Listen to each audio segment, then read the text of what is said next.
Now, I don't know how I feel about Broccoli and Wilson sidestepping the Bond franchise and handing it over to Amazon. That is probably a video for another day. What I do know is that I am so impressed with how heavy this No Time to Die making of the film book is. Published by Titan Books, written by Mark Salisbury. Retails at $39.99. I managed to get this for a fiver on forbiddenplanet.com. So I'm very, very happy.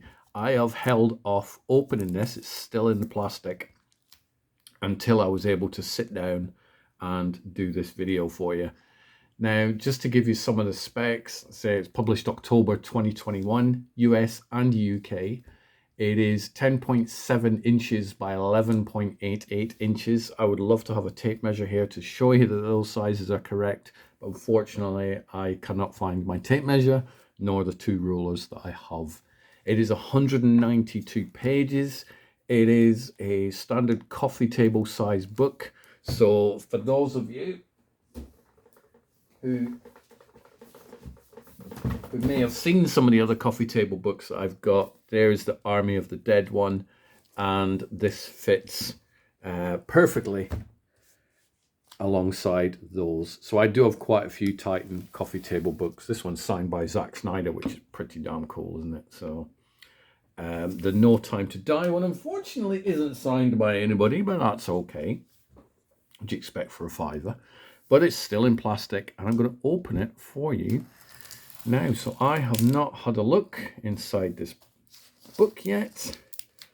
I do like No Time to Die. The ending did shock me. I was not only surprised by the ending, but I was also surprised, but because of the internet for the most, didn't ruin the damn plot twist. Or not plot twist, it was just the plot, wasn't it? And so I'm like, no, that can't be true. And then when I watched the actual shot again, I'm like, yeah, I guess it is true. And in some ways, many do think that what happened at the end of No Time to Die did in fact happen, because Amazon now control Bond. Kind of makes me sad, but again, that's something for another video. So we take the plastic off. I disregard the plastic. And then what we do, I will move my tripod back a little bit so I don't knock it off. We get, with this book, it has a dust cover. So it is not, as some of the other books are, like, you know, this is not printed on the cover itself. At least I don't think it is, because I've never opened it, never taken dust cover off. Oh, we do get a lovely 007 logo there. Let me just take this dust cover off for 1 second. So that is nice. That is printed onto the cover. And on the back, it is just a standard black cover. So what do we get in this glorious 192 page book? Well, we shall have a quick look, won't we?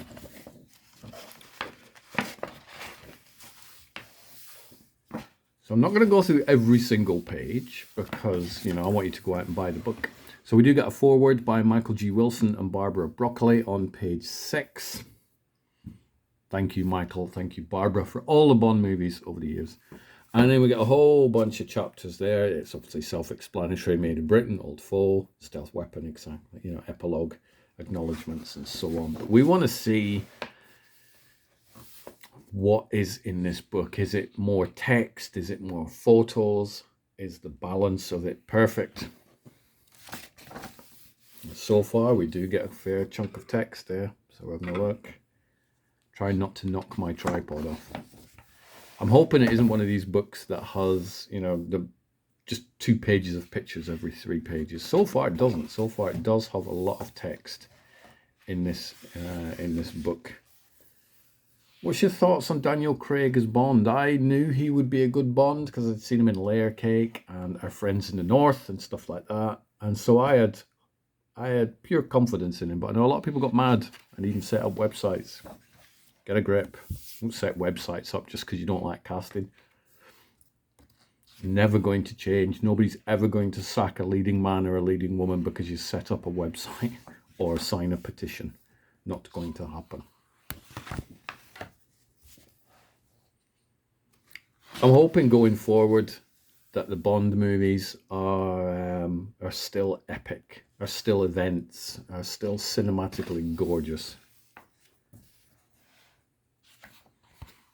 I don't know if this book will make any mention of Danny Boyle, but I know Danny Boyle was very close to directing No Time to Die, but he didn't like the way that they wanted the plot to go. I'm guessing maybe they didn't want to kill him in the end. And so he stepped aside. And we got a new director. So we get lots of it's like storyboards and stuff there. So it is delving into it pretty impressively, and we do get a lot of text. There's one of those horrible things I don't like, where it's just, you know, like a chapter heading, and just, you know, 2 pages of a picture. But it's fine.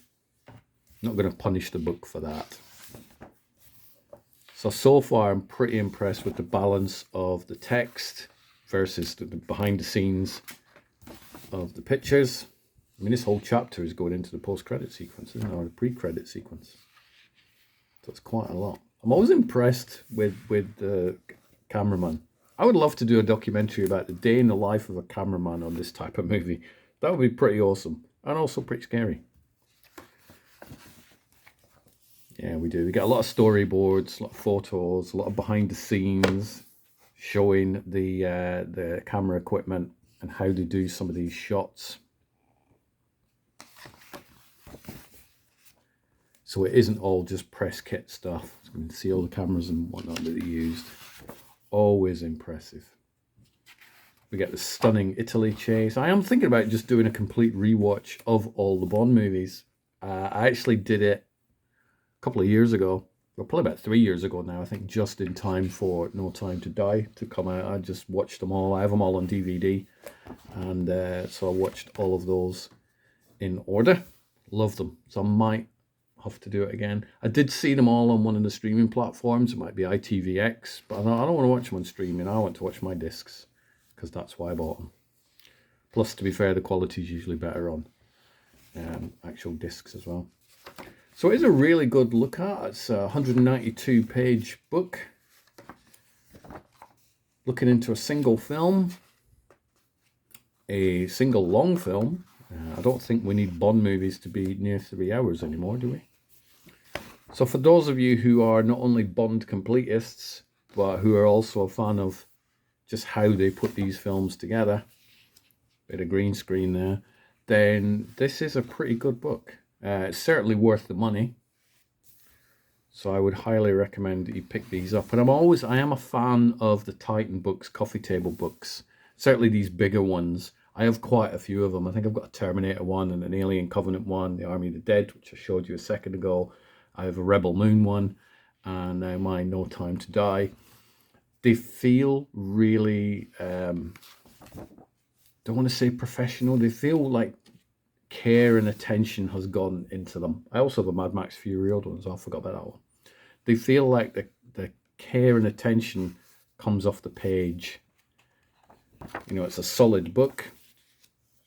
The colours pop on all the photos. We get storyboards. We get information taking us behind the scenes.